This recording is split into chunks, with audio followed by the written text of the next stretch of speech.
This is a presentation of SBE 15, New York City. So without any further ado, we're going to open the floor for Harold Price of Sage Alerting, who's got a presentation on the EAS this evening. So let's welcome Harold. Thanks for being here. Sure. Good evening, everybody. Let me click my requisite number of clicks to share the screen. All right, the screen should at least mostly say EAS Update. I'm Harold Price from Sage Alerting Systems. I've been involved in EAS since the second field trial back in 93, 94. So EAS has been something that's popped up every day since then. Going to go through a short reintroduction to EAS for folks who don't remember why we have such a thing other than it's in Part 11. The main point of EAS is to handle a national emergency. It provides the president with the capability of doing immediate communications to the general public at all levels during periods of national emergency. It's designed to do that even if, and perhaps especially if, the internet is not accessible. That is why the emergency action notification message comes from FEMA through what's called the primary entry point network and pops out on AM radio stations. And most LP1, LP2 listen to that PEP station if it's not itself an LP1 or an LP2, and the alert gets relayed down through the chain so everybody gets a chance to pick it up. And that would be a more or less real-time connection to the White House Communications Office, and that alert can last longer than 2 minutes. There's no time limit for that alert. Its intent is to put together an ad hoc network of stations on a really bad day. That's what it's for. The rest of it is testing that capability and then using the leftover spare capacity to do day-to-day civil alerts. EAS has two dissemination methods. The new one, where new is for small values of new now, it came out in 2011, became required in 2012. That's origination through IPAWS, Integrated Public Alert and Warning System, that's run by FEMA. And it uses a protocol called CAP, which is basically a bucket full of XML elements that point to various things. This is what kind of alert it is, where it's going, pointers to the audio file, some identifiers for deduplication of alerts, things like that. It can be sent over any medium that supports delivery of XML files. Essentially, they can be live streaming, they can be a website that you go pick them up from. They can be a more complex system like IPAWS. A lot of ways to skin that cat. The old way to do it, which has been around since 1996, 1997, when the FCC started requiring it, is the legacy over-the-air BRAP, BRAP, BRAP. That goes over audio frequency shift keying. It's 520.83 bits per second. It's fairly slow. But it sends out that message that includes who sent the message, what it is, tornado warning, when the message starts, when it ends, what locations it's for, and the call sign of the station who's relaying it, not the origination call sign, but the one that's relaying it. And that is so that everybody can look at their logs and make sure that their relay points, the points that they're picking alerts up from, are in fact doing their job. That's why stations send a weekly test every week, and engineers go through the log on a timely basis to make sure that they receive the expected weekly test. And if not, find out why not. Both of these methods, CAP and the legacy EAS, are available for use not only by FEMA, but any local official or radio station itself that is asked to provide emergency alerting services. That's basically what EAS does and why it does it. And broadcasters play two roles in this. One is the relay of messages, and that's automated, unattended. Your EAS device is connected to your air chain in such a way that when an alert comes in, it can go on the air.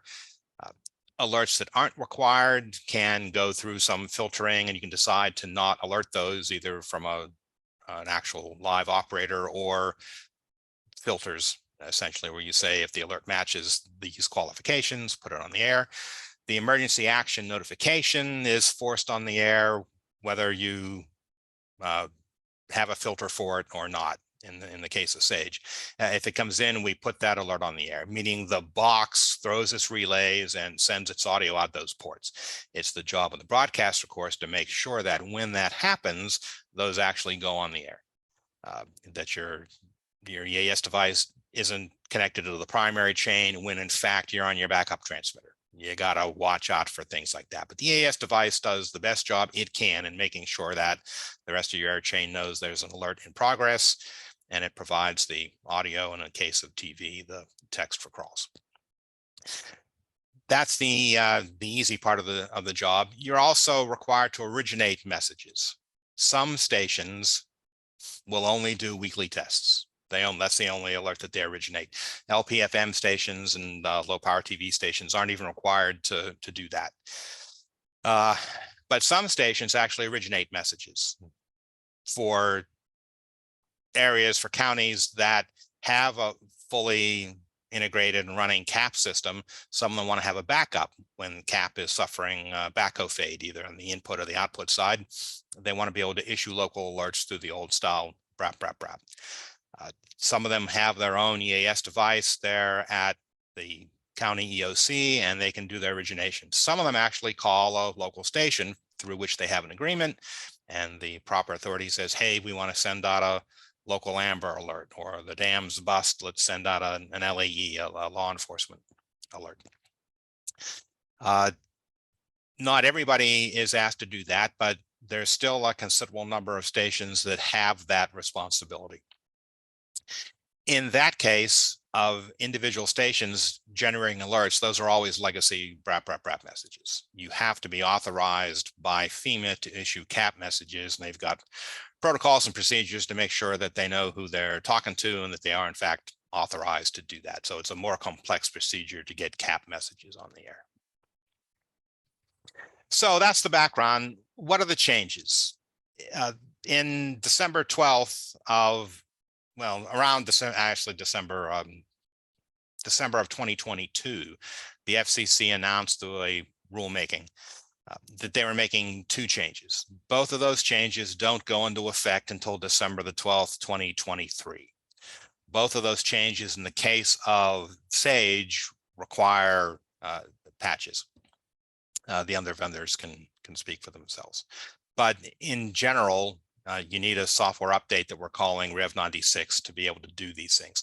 The first one is CAP priority. The FCC received a lot of petitions from various other user groups saying that through the legacy messages, they weren't able to read the same text that was going on in the audio. When a legacy message comes in, all that's available to the EAS device is three-letter codes, essentially, that say, here's the originator, here's the event, here are the 6-character numbers that get translated into locations, Allegheny County, Pennsylvania, and start and end times. That's all that's available. And that's what we use at Sage, and we call that the FCC boilerplate. That line is all that's available when you receive a legacy message. The actual contents of the audio is not translated. There were user communities out there who didn't like that as much as receiving a CAP message. When you get a CAP message, TV stations have the full text available, and it's the responsibility of the originator to make sure that the text available for the crawl is in fact the same thing that the audio message has. There's no way to enforce that. They're just supposed to do that, and usually that happens. The same, it's not letter per letter, but the same information is being conveyed. What the FCC wanted was CAP priority. In the old days, it was done first in, first out. If you receive a legacy message, brap, brap, brap, first, that's what goes out. If the CAP message comes in later, you don't send it because it would be a duplicate. The FCC has a bunch of new requirements now in a paragraph or two, but essentially they say if you receive a legacy alert, hang on to it for 10 seconds and then go see if there's a matching CAP message. And if there is, put the cat message on the air as a priority. Now, there are a lot of nuances to that and some edge cases where that ends up delaying the alert, but by a matter of seconds, not by a matter of minutes. So it's generally viewed as a good thing. And that's what's required. December 12th, 2023, SAGE will have an update that implements that. The other one is the non-standard text for the National Periodic Test. The National Periodic Test is generally meant to exercise the primary entry point system to get out the emergency action notification. You don't want to send that message as a test, so they came up with the use of the NPT code for National Periodic Test. The problem is the device will say the primary entry point station has issued a National Periodic Test for all of the United States, beginning at and ending at. And some folks said, oh, well, that's a scary message because it only says test once. The FCC responded to that by coming up with new text. So that would be the only alert that doesn't follow the rules that have been in place for 20 years now of how you encode the text based on these brap, brap, brap messages you receive. They wanted a different message. It's on the screen there. I won't read it, but it says test a couple different times and says no actions required by the public. That new code to use that script rather than derive the message requires an update from all manufacturers because it's not something that had been done typically. SAGE is including that in its CAP priority release. There are a couple of other minor changes, removing the term primary entry point system and replacing it with some different text that informs the public better as to who issued this alert. Those are the major on the books changes. You will be required to have your EAS device able to take these actions by that date.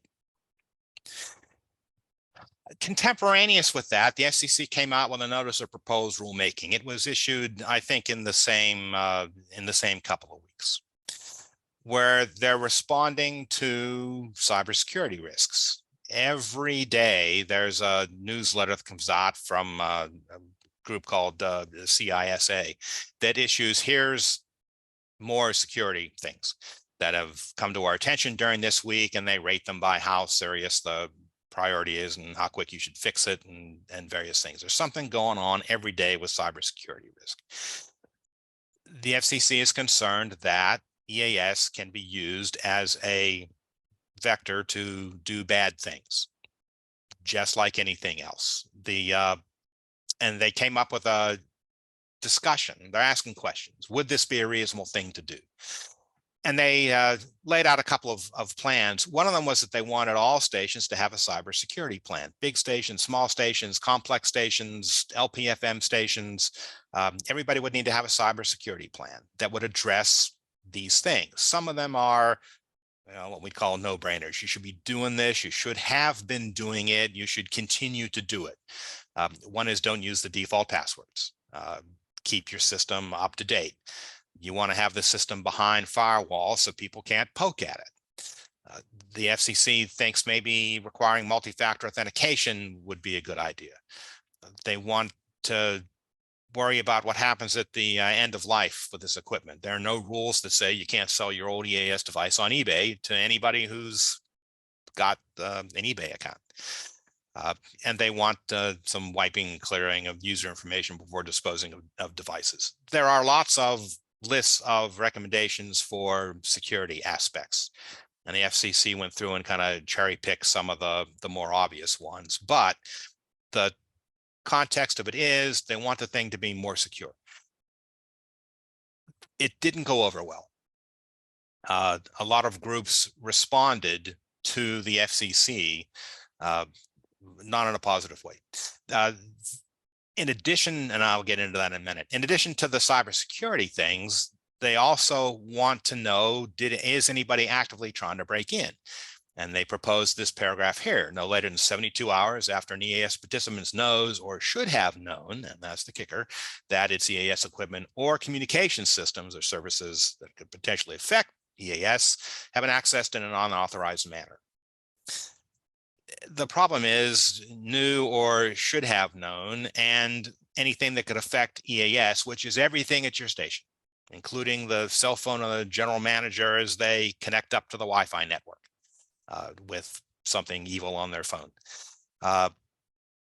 Currently, the rules are you can't send a false alert, and everybody gets $1 million reminder from time to time as a big group puts tones or the brap brap brap on as part of an ad. But this isn't just sending a false alert, but it's any access to a system that could maybe have resulted or ended up in sending a false alert. The main reason why that didn't go over well is, as always, the stations least able to actually implement any of these things are the ones who need the most help in coming up with a plan on what they should be implementing. And of course, you don't need a plan. You need a plan you can follow and a plan that you do follow. And you need to update that plan as you do new things. This is in a world where we continue to get support calls. My NDEC no longer connects to the network. And come to find out, well, the general manager saved a couple bucks by changing the network provider, but didn't tell anybody. And of course, the IP addresses aren't the same. The DNS isn't the same. It didn't work. Getting those simple things, what's the IP address, what's your DNS server, what's your gateway, are you on DHCP or not, is a significant impediment to smaller stations getting on and staying on the air. Adding to that the requirements for a firewall. This is not to say that they shouldn't have one, but the requirements to do that, figure out what kind to buy, to get it configured, it's an additional cost for all stations. Big groups have a staff who already know how to do this. Mid-size folks have people who could probably do it if they weren't busy doing something else. And of course, the smaller guys don't have anybody to do that. So by sort of taking this can of security is an important thing, and we're going to force even the smallest among us to come up with solutions on their own. It makes interesting reading. If you look at the EAS online response, ECFS, it's easy to go through and search for the responses to that. And there are still responses coming in. Somebody posted one just yesterday. There are proposed changes. And I'm giving a lot of examples of why this is a bad thing. Security is, of course, a good thing, and people need to worry about it all the time. But who pays for that? What are the penalties for not doing that? And at the end of the day, have you added more complexity without solving any problems at higher cost? Or could you take that same amount of money and actually solve some, not all, problems? Can we make it better incrementally rather than just kind of a blanket, well, you need to have a cybersecurity plan? The FCC has not yet followed up on that NPRM. It's not clear if or when they're going to do it. I think it's clear they're going to do something to underline the importance of doing this. Through CISRIC, which is a committee of subject matter experts that get together from time to time and work on tasks that the FCC assigns. You know, figure out how is this thing doable? If it's doable, how would we do it? And if it's doable and you know how to do it, is it still worth doing or is it not worth doing? Those groups have been talking about cybersecurity for EAS since forever. The FCC is unhappy that that talking hasn't turned into action. So they're itching to make things better because people are looking over their shoulder as well. So it remains to be seen what they're going to do. My suspicion is they're going to do something, but exactly what it is, don't know. In the meantime, do these things. Change your passwords. Keep an eye on what's going on. To help you with doing that, Sage is coming out with a firmware update, probably early July 2023. And we're going to do these new things, cap priority and the new national periodic test text. We're also going to do some cybersecurity updates. In this case, meaning we're going to make it easier for you to do some things. It's now kind of difficult. You got to go to the website and look and then read the tea leaves in your NDEC and determine, are you up to date? What we're going to supply is a button. You click it, the NDEC will connect up to the website and say, I'm running this, is that good? And then code that we write on the website will say, yes, you're good, or no, you're not, and here's the steps you need to take. So we think that will help people get up to date. What we're not going to do is automatically update your device, because that always seems like a wrong thing to do behind the engineer's back. Just suddenly reboot the thing with new patches that maybe will require you to make changes to your procedures that you're not prepared to make at that time. So we're still not going to update the thing automatically, but we're going to make it easier for you to know that you need to do that update. We'll also help out on this should you have been aware that somebody was going to break into your system by putting in audit log features. We're going to log logins and logouts, and especially unsuccessful login attempts. So somebody's banging on your system trying to get your password. And of course, you need to make your password a little harder to guess than, you know, Hot 101. Don't use that. And also, sometimes people kill alerts, but they're not clear who did it or how. We're going to log those kind of things as well. The other thing we're going to add is emailing of logs. Right now, you need to log into your NDEC and look at the logs. You can download the logs from there and have the EAS operator go through and look at that and sign off on them. We're going to push as much information as we can, which we hope will limit the number of people who actually need to log into the NDEC.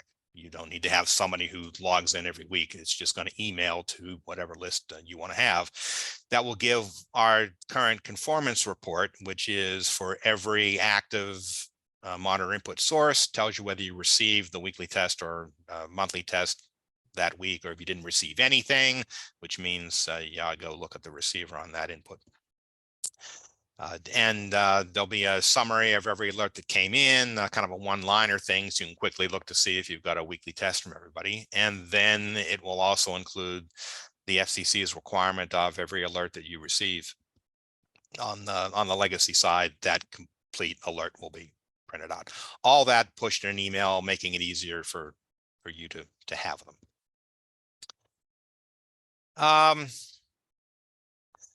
That's the pitch. Basically, there's a couple of questions that are always asked. I'll answer those. Let me check how we're doing for time. Yeah, we got a lot of time. People ask, all right, so you're going to make more security changes. You're going to tighten the thing down every further. Is that going to affect me hooking up my playout system, the automation control, we call it? We always want to continue to support those systems, and some of those systems are legacy systems as well. They don't have the ability to necessarily log in with OpenSSL certificate protection and all of that. We will continue to support the old stuff. It's incumbent upon you, however, to make sure that that link isn't accessible from the internet. You need to put in the proper firewalls and routing and network segmentation, maybe use a VPN, all of those things. The two-factor authentication. On the day when you need to get into the NDEC, you need to be able to log in. And if you don't have your phone, or the engineer who did have the phone, he's out this month because this is planting month, it makes it harder to get into your NDEC, and doesn't necessarily provide a great deal more difficulty in doing bad things if you use the simplest two-factor authentication, which is to have a 6-digit code emailed to your phone, especially in a world where people have trouble getting their email stuff hooked up. That's another imponderable as to how do we get email to work when Google is changing the requirements for that on a yearly basis. So it's difficult to get that two-factor authentication up and running. And if you need to be able to log into something to change how your email works, but you can't because you can't get the two-factor authentication, our thought is most people would turn it off because it's an impediment to getting work done. But we're willing to be talked into some other way to do that. But right now we're not going to jump on two-factor authentication. People always ask, hey, why are we still using this over the air stuff? Why don't we just use CAP? Wouldn't that be easier to have a virtual radio station if you didn't have to have these legacy receiver inputs?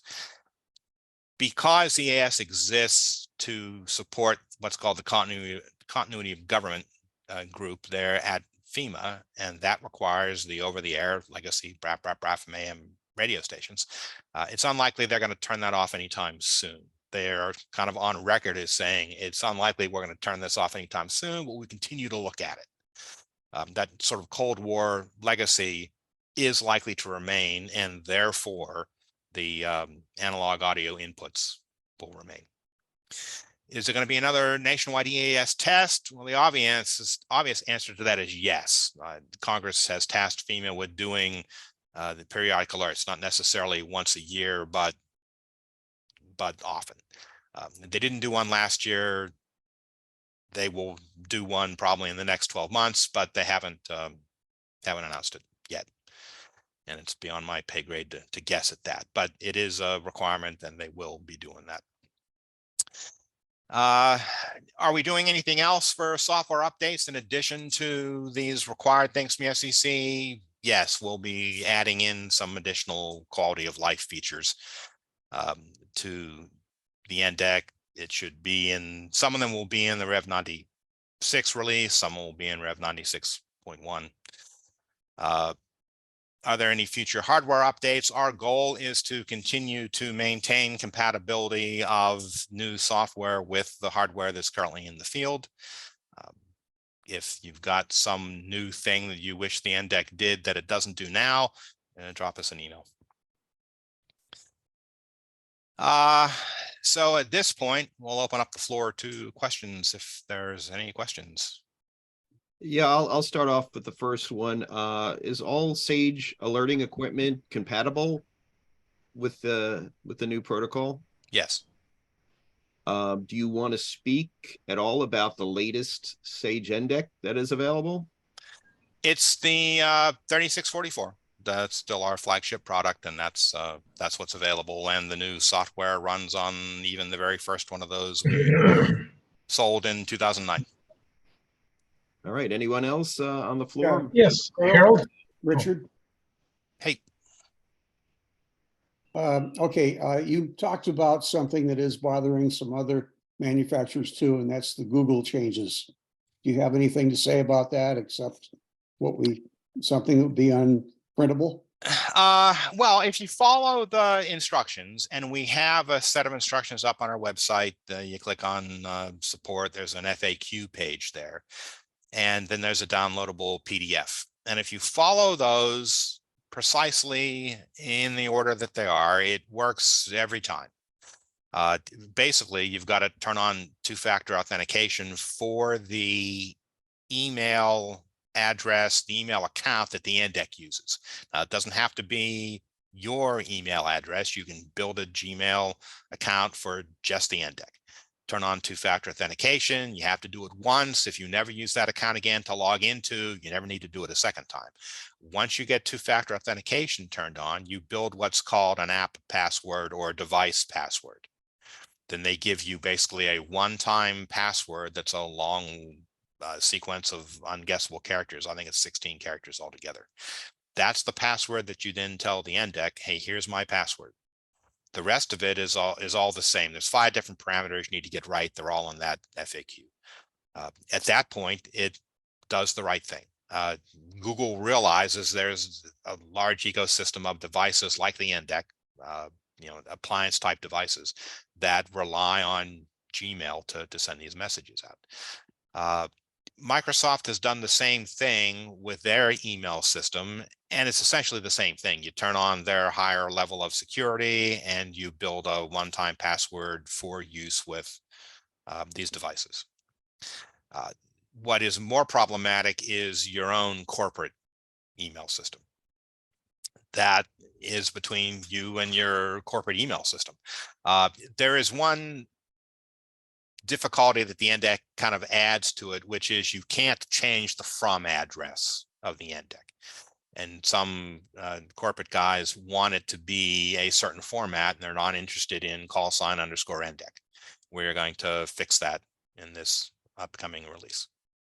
That'll make it perhaps easier for you to interface with your own corporate. But as far as Google and the Gmail is concerned, if you follow those rules, it works every time. Thank you. Right, Harold, Keith Packler here. I had a question. It's nice, fascinating talk. This is, I'm learning a lot, things I never thought about with the system. But how prevalent have attacks been in the past? Is it common? Is it, and what have been some notable ones, if that's the case? Well, yeah, I'm not going to tell war stories about that here at this time. It's not common. It doesn't happen every day. There have been things in the past. There was one that was notable in a couple of weeks before the FCC came out with their NPRM back in 2022. But it's basically, and that was a thing that had been, well, most of that had been fixed. There was an argument about whether it had been fixed or whether it wasn't. Yeah. But yeah, you need to just subscribe to your manufacturer's support email list. And when they say, please install the latest update, you need to install the latest update. Most of the problems that have happened have been, as you might expect, disgruntled employees, or the use of the default password, or the use of a trivial password. Again, don't use your market branding name, Hot FM, as your password, because it's the third thing people will guess.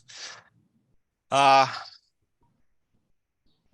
other than that, that's really pretty much it. There's far more of that than anything else, really. Okay, well, that's probably good to know. Thank you. And the other thing, of course, is to use HTTPS. Don't use HTTP. HTTPS means that the connection is going to be encrypted. That's an additional hurdle you need to jump through as far as forwarding things through your firewall. You've got to put port 443 through there, and don't put port 80 through. If you use port 80, it's not encrypted, and while the password isn't sent in plain text, it's easier to attack the password than it is if it's through SSL. The additional complexity there is, if you connect up to your NDEC on HTTPS, it will tell you you're using an expired certificate, because the default certificate that comes with the NDEC, it doesn't match your environment. It doesn't matter whether it's expired or not. It's unusable for a variety of reasons. Usually, folks will go to the advanced button and say, okay, ignore that. Your connection is still encrypted, but you do have that additional thing that makes it look like you're bypassing security. You can get around that by putting your own SSL certificate in the NDEC, putting a server certificate in the NDEC. We have instructions on how to make one. If you're a big company, one can be made for you. You're basically putting that certificate on the NDEC so that when you connect up to it, it presents a certificate that your PC will recognize, either because it uses public root certificates because you've paid the money to get one, or your company has its own root certificate that they will give you to put on your PC. So it is possible to get the NDEC to look like a secure server. So that's the one thing that you can do to really improve the security of both an NDEC and any other device you have laying around the radio station. Use HTTPS. It will protect your passwords to far greater extent than using port 80. Good points. Thank you. Thank you for spending time with us tonight. Sure. One throwaway thing: if you've got many devices on your internal network that use port 80 and you have to connect up to them to do it, you have that problem of passing the outside address. When people connect up, they say, your outside IP address. It's going to default to port 80. And to avoid that, in your firewall, if you have an incoming connection to port 80 in the firewall, you say, if you see port 80, then go to this internal IP address. The problem is, if you've got two devices that are both want to be on port 80, there's no way to tell the firewall, magically know that what I'm really talking to is this other one. So you have to have some devices sometimes use a port other than port 80 or port 443. Since Rev 95, the NDEC has permitted you to tell it, use something else. Don't use 443, use something else. Use 30443. So when you connect up, you say IP address : 4043. That will then go through your firewall and get to the end deck, and you'll get an HTTPS connection. So there is another step or two that you need to do to be fully secure, but that's a cost of doing business in an insecure IP world. Good point. Thank you. Yep. I have a question, if you don't mind. Go for it. Is there any added security threat with using audio over Ethernet or IP? And it feels like it would be on the other side of an analog front end, so I don't really like most of those routers and Ethernet cables are connected post analog to digital.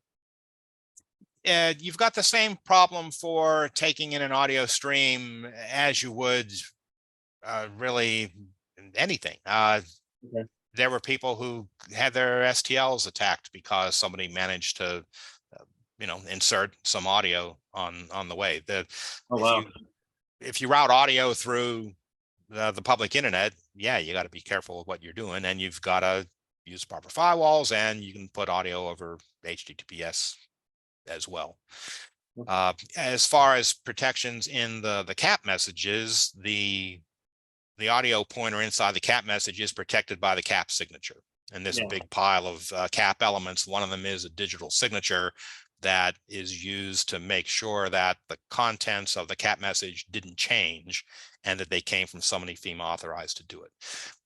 Those certificates are sent in the CAP message, and you have to use one that's not expired, but that comes in the CAP message. It points to what's called an intermediate certificate.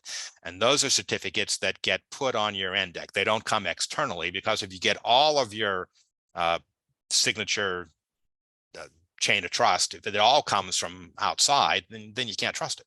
You don't know where it came from. So there are some trust anchor points that we provide through our digitally signed update mechanism that make that all protected. And that's the piece that the most recent one was what we call the CR Rev 6 update back in July of 2021. And that was to update some expiring intermediate certificates. There will be intermediate certificates that expire in 2024. So be on the lookout for that. All manufacturers will have to give you updates to those. Now, what makes that more difficult is the security guys like to only issue those 30 days in advance of need. And of course, it takes the broadcast community longer than 30 days to get to every device and update them. Yeah. So that's always a problem between the security wonks and people who are paying an engineer $300 to come out and do this. Yeah. Well, thank you for just giving me kind of a crash course on this. I'm from Moab, Utah, and a public supported radio station, so it's all pretty new. Sure. And of course, we Sage, as do the other manufacturers, we've got support information online and telephone numbers you can call and email addresses you can send to. And part of the doing business in the EAS environment is we take those questions and help you through doing it. We won't set up your firewall, but we'll help you get the information you need to interface to the NDEC, which is not unlike any other broadcast device you may want to poke at. All right. Well, thank you so much for your time. Appreciate it. Sure. Harold, at the NAB, we're seeing a lot of hardware manufacturers moving to cloud-based software, basically taking their software out of the box and putting it in the cloud. Is there any plan to do that with EAS? There are folks who would like to see that. And there are three comments to that. One is this legacy brap piece is always going to be outside those things. You've got to have receivers. And to play the system fair, you need to have a receiver that's in the local market that you cover. Because if you're getting it piped through the internet to you from some distant point, and that distant point isn't there anymore, isn't accessible anymore, you've got to get it from your local AM radio PEP station. Well, if you don't have any real receivers, but instead you're getting it from the cloud from a distant point, and that point is down, or the cloud is down, or your internet is down, well, now there is no backup to EAS on the day when the internet is down. So some of those So putting that's it in all in the direct cloud conflict is, with your first bullet point here. yeah, You can't do over-the-air monitoring if your thing's sitting in the cloud somewhere. exactly. So the Yeah. continuity of government piece of this is not compatible with putting it all in the cloud. Mhm. Now, can some of it be put on the cloud? Sure. And we're looking at that every day. The other thing that folks want to do by putting in the cloud is, well, that software is free, so this is not going to cost me anything. Well, no, somebody's got to do it. It might not be us, but somebody somewhere has to do it and has to be around to take the phone calls on when the FCC says, all right, now we're making this change. So it's not necessarily any easier. It's not necessarily any cheaper, but it does work better with how your system runs. It is better to integrate these things. A lot of people would like to treat EAS as doing ad insertions, right? You look at here, I got a 30-second ad. I'm going to look in the database and see what my ad broker wants me to stick in there, and it just happens. And there's no reason why you can't model EAS on that, except for the EANs and the NPTs and things that come over legacy. For legacy alerts, you can in fact get the alert, wait till it happens, put it in a file, and then send it around. The problem with that is that if you get a tornado warning that comes in and you wait a minute and a half until it's all in, and then you send the file around, well, now you've delayed tornado warnings by a minute and 30 seconds. For a legacy EAS alert, we receive that alert and actually turn it around and start sending it while it's still coming in. So the only delay really is just the 17 seconds or so of relaying those headers, brap, brap, brap, and sending the attention tone for 8 seconds. And then you start sending the audio that you put in an audio delay line essentially inside the device, and you got the alert going out pretty much as it's coming in. Otherwise, you're really doing live stream switching if you want to try and do that in your software-based system, which is not impossible either. People, switch to network news and switch back to the local guys all the time, but it makes it somewhat more complex. And I watch the pub tech guys complain from time to time when, as you know, the thing that's supposed to play at 12 o'clock, well, it's not there. The file was empty, or it was late, or we didn't get the switch signal. It's just a different way of doing it, not necessarily simpler, but it's the way all these things are going. And the intent is certainly to make those simpler, and more importantly, to do it with less people. But the amount of stuff people need to know to use that new stuff, it keeps going up. To use that and maintain it. And yeah, you got the whole thing in a Docker container, and wouldn't it be nice if you could just stick it any place that'll run Docker containers? But it's not that easy, and you've got to have somebody keep an eye on it all the time, just like you got to have somebody keep an eye on just the simple thing like sending email out through various places and getting email and doing all of that. So yes, there will be changes there. Probably.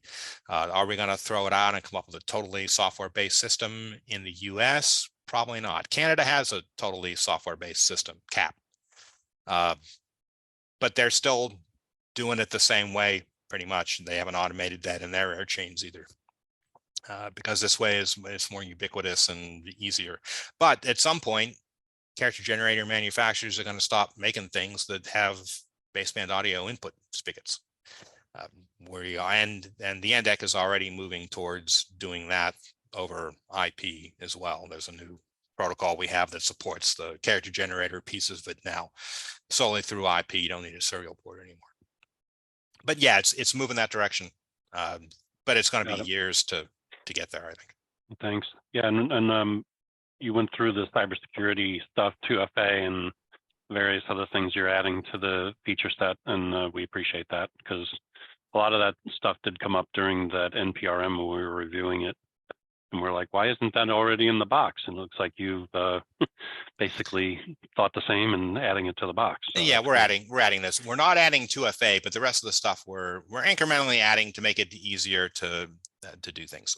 Our fear is always if the manual becomes 500 pages, that's not helping.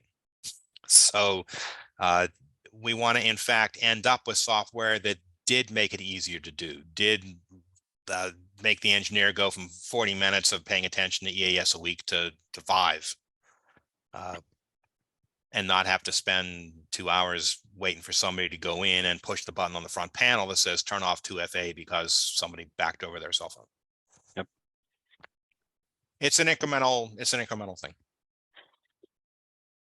Iterative, I guess, is what I mean to say there. Any other questions for Harold?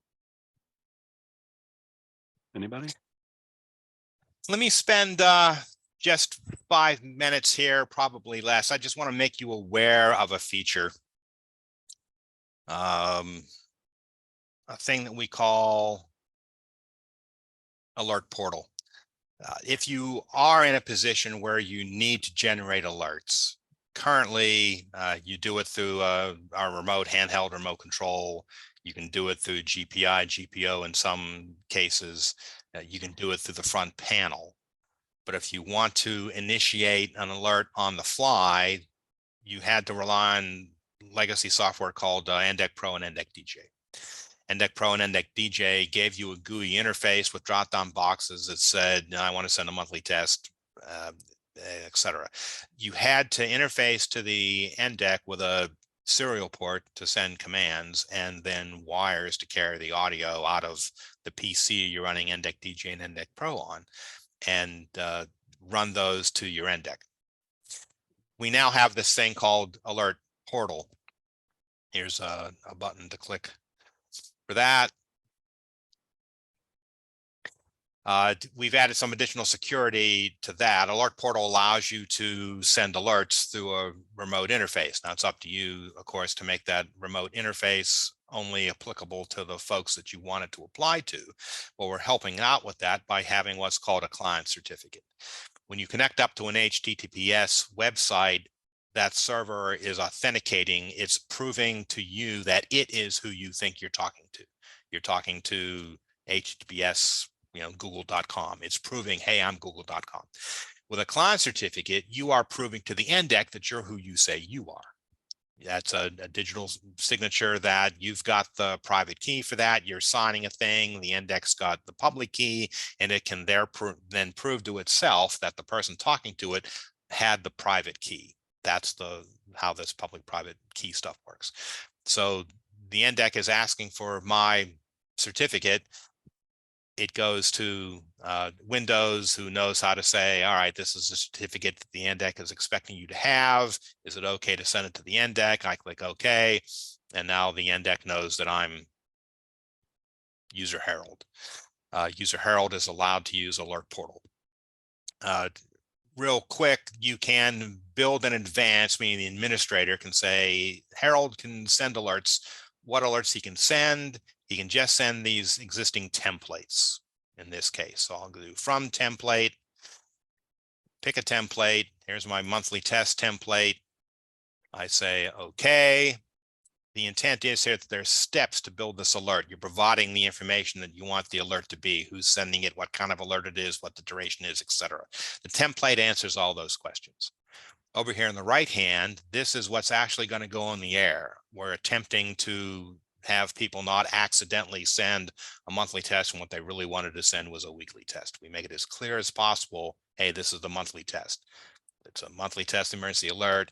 Here's the text that says it's the monthly test. In here in the description, monthly test, the advantage of Alert Portal over NDEC Pro and DJ is you can run it off of a file from your PC, which is sent through the web browser interface to the NDEC. So you can do this whole thing on a remote, from a remote user talking to the NDEC remotely.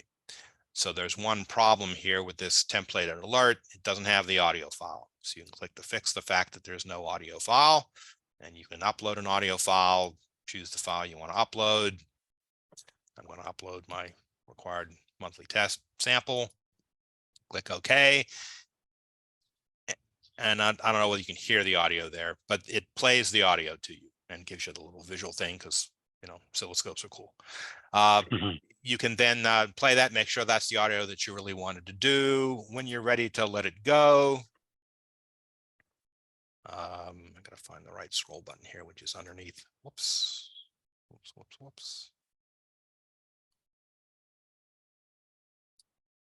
There we are. We can now do the preview and send, or go to the next step.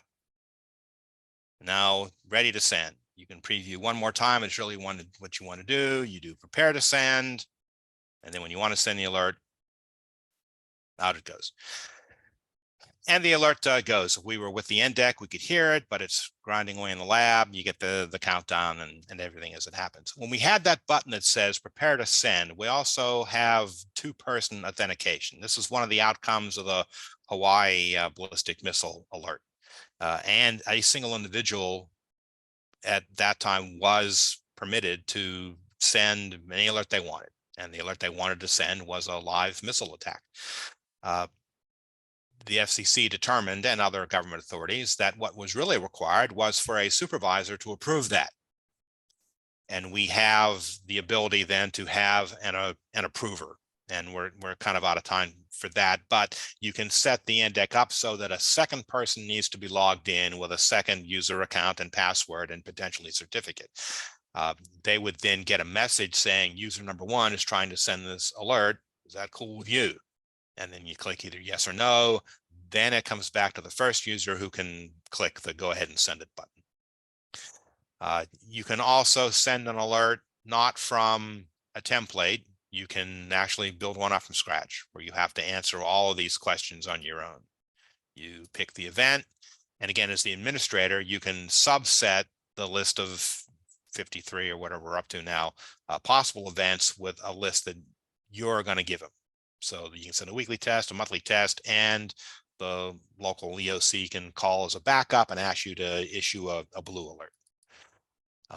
Then it goes through step by step each one of these things. You would type in a description. If you're a TV station, this is what would appear on your crawl. Of course, we're issuing a legacy alert, so text doesn't actually go out over the air. You get to pick what locations you want to do to based on, again, what this Herald user has permission to do. And you just step through and build your alert, and then you send it at the end. This is an add-on that we offer. You install it in the NDEC, and it adds this feature to the browser. All of this is on that same browser interface.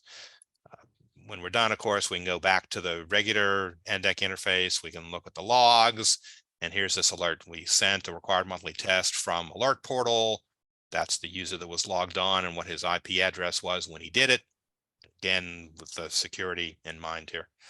And out it went. So if you are one of these stations that does have this requirement to issue monthly tests or ad hoc alerts based on civil authorities asking you to do so, Alert Portal is a thing you might want to look into.